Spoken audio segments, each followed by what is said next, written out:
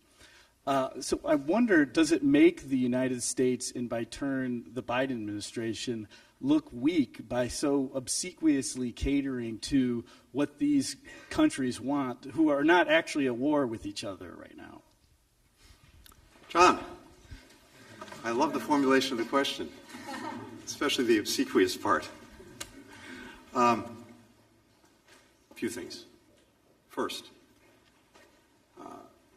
normalization between Israel and Saudi Arabia, were it to be achieved, would, in my judgment, be a transformative event in the Middle East and well beyond. Transformative because we've now had 4 decades plus of turmoil in that region in one way or the other, going back to 1979. You can go back, of course, even further. Moving from a region of turmoil to one of much greater stability and integration would have profound benefits for people in the region and, I believe, profound benefits for people around the world. And, of course, in one way or another, we've been drawn in time and again to that region when it was in turmoil, when it was in conflict. Having a region defined by normalized relations between Israel, its neighbors, and countries beyond, defined by integration and people working together in common cause on common projects that will benefit and improve people's lives, I think would be a singularly positive event. Having said that, first, as important as it would be, it could not be and would not be a substitute for Israel and the Palestinians also resolving their differences and, indeed, in our judgment, continuing to move toward and ultimately achieving a two-state solution. And it's clear from my own conversations, for example, with Saudi leadership, that any agreement that might be reached between Israel and Saudi Arabia when it comes to normalization would need to include a significant component for the Palestinians. Second, even as we are working on this, it remains a difficult proposition. The specifics of any agreement in terms of what the different parties are looking for are challenging. And so while I believe it is very much possible, it is not at all a certainty. But we believe that the benefit that would accrue, were we able to achieve it, would certainly be worth the effort.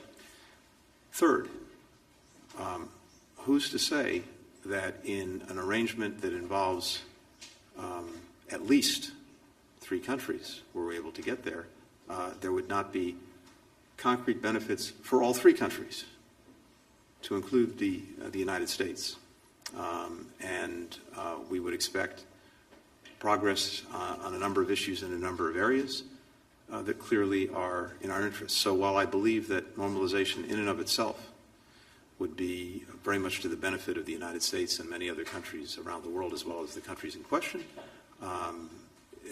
it's also very clear that there may well be specific things that will be important for us with regard both to Saudi Arabia and to Israel, as well as things they will need from each other, as well as things that other parties may well need. So it's a long way of saying we're not there.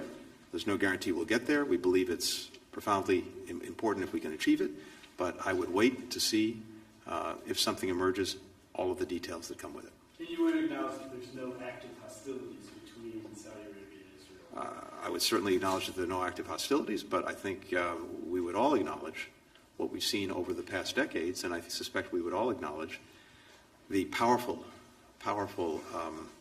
impact normalization between the leading country in the Islamic world and Israel would have, not just in terms of relations between them, but well beyond the region. The custodian of the holy sites, Mecca and Medina, normalizing relations with Israel, I think, would resonate very, very powerfully. So, look, I don't think there can be doubt about the benefits of this, but the details of achieving it, again, remain challenging. But we're working on it, and we believe that working on it, if the result can be achieved, would be, as I said, quite literally transformative. Next question goes to Stephanie Bolton with Velt.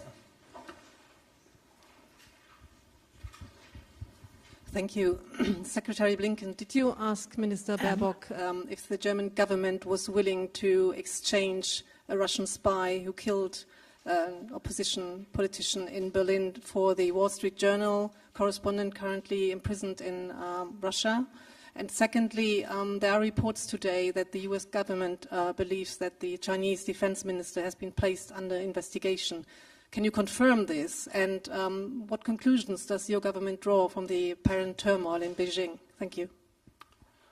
Thank you. With regard to the first question about detainees in Russia, no, that's not something that we discussed today.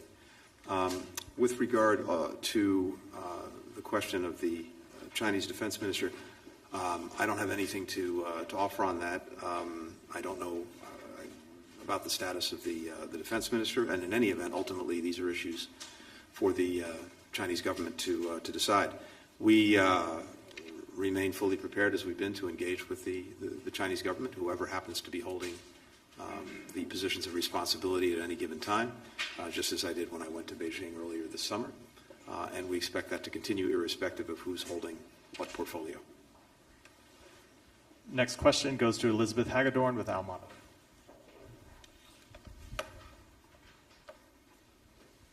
Thank you. I'd like to ask you both about Iran. Minister Baerbock, Iran has threatened to respond to the E3's move yesterday on sanctions. Have you coordinated with Washington on how to offset that response? And also, after speaking with your Iranian counterpart on Wednesday, are you any closer to securing the release of U.S. resident and German national Jamshid Sharmad? And Secretary Blinken, what do you make of the recent growth in Iran's stockpile of 60% enriched uranium, but the apparent slowdown in the pace of enrichment? Does this motivate the U.S. to pick up where the P5+1 left off a year ago, or instead work with third countries to cap the program in some sort of lesser deal? And also, as Iranians mark the anniversary of Mahsa Amini's death, there are those on the ground who say they don't want to see the U.S. negotiating with any deal that could see the freeing up of funds that could be used nefariously by the Iranian leaders who oppress them. What's your response to that? Thank you. I will speak in German again.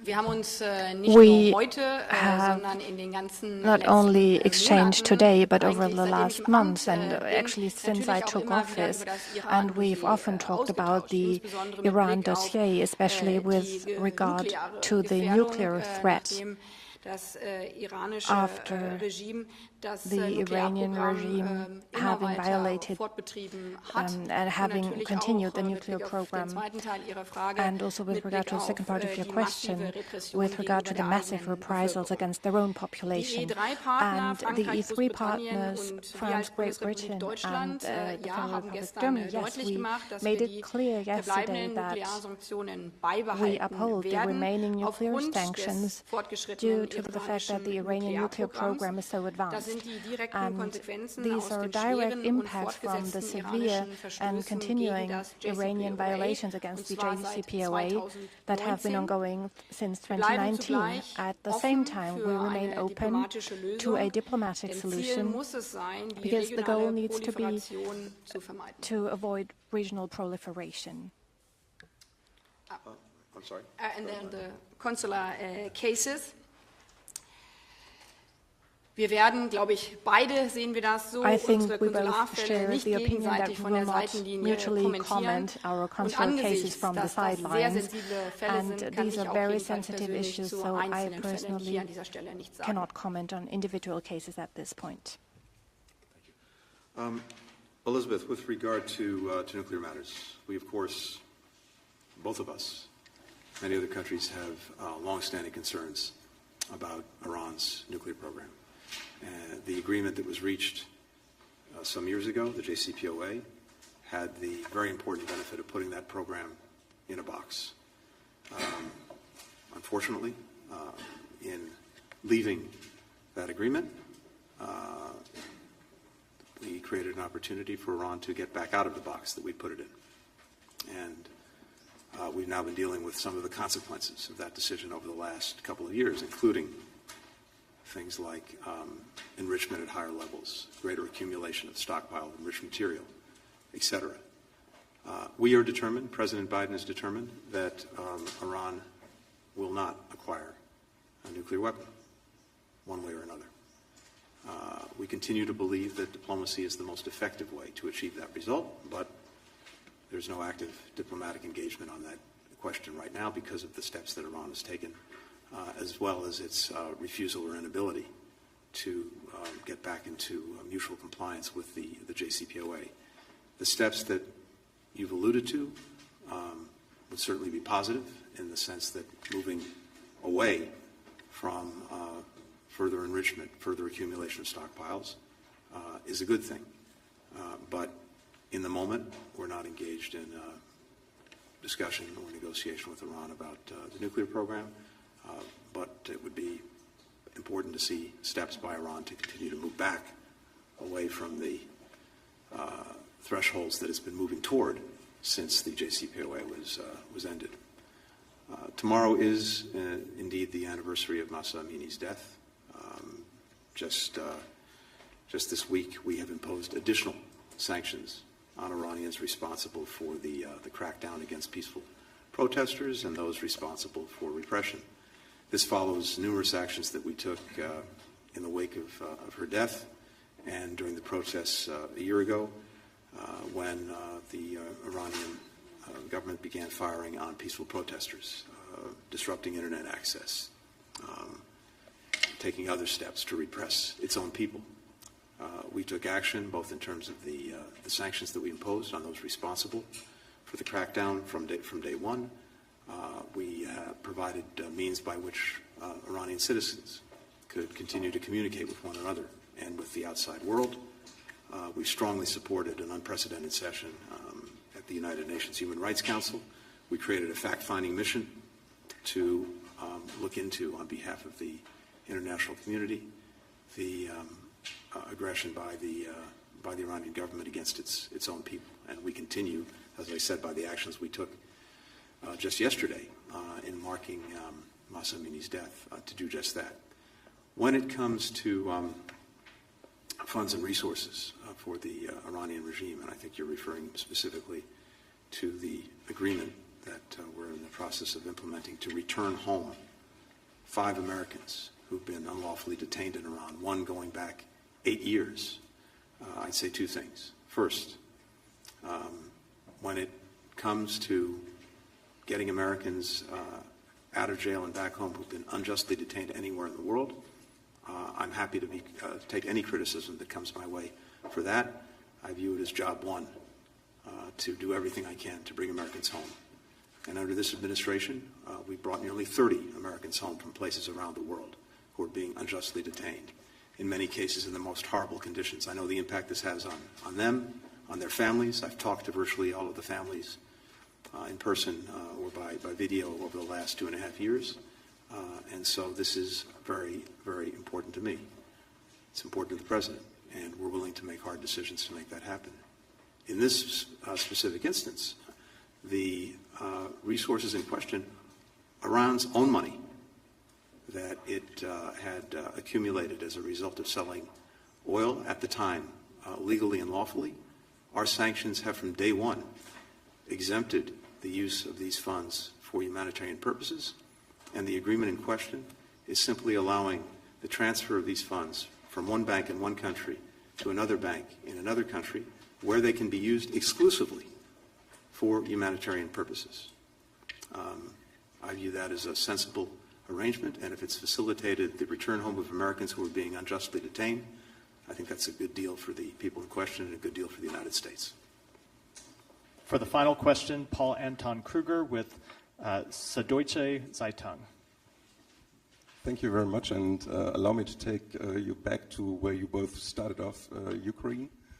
You both reiterated that the ultimate goal of the support to Ukraine is that she regains her sovereignty and her territorial integrity. Both governments, nonetheless, are hesitant to provide certain weapon systems to the government of Ukraine that it has been asking for, namely ATACMS, ballistic missiles, and Taurus cruise missiles. Apparently, the concern is the range, that they would be suitable to attack also facilities in Russia, deep in Russia. My question would be, if Ukraine were to defend herself in the most efficient way, wouldn't it be necessary or unavoidable in the end to lift those restrictions and allow Ukraine to use Western weapons in exercise of her right to self-defense on Russian territory?